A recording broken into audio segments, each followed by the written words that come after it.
Bonjour, je m'appelle Dominique Padurano. Hi, my name is Dr. P, founder and head coach of Crimson Coaching, expert academic assistance for students age 12 and up. Today's mini lesson comes straight from my own personal struggle as une étudiante, a student in France after college.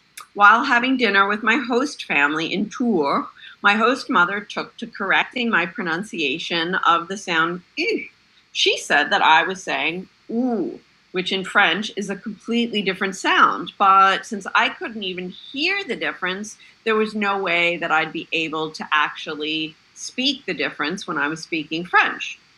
I'm happy to report, though, at some point during my year-long residence in Paris, the proverbial light bulb went off, and I began to not only hear the difference between "ich" and "ou," but I was also able to correctly pronounce French words with those two different sounds.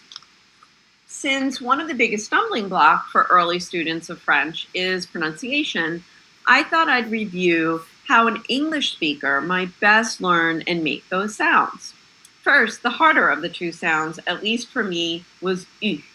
You've got to draw both cheeks together tightly and then pucker your lips into a little circle as you expel air from your diaphragm, which is the place beneath your belly button, like so. "U." Now you try it. "U."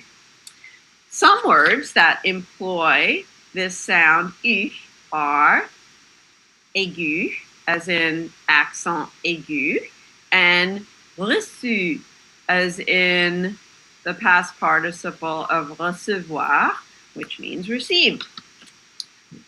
On the other hand, the more relaxed "oo." You make the same shape with your lips in a little circle, but your cheeks can relax a little bit more, and you don't need to find the sound so deep in your belly. You try it now.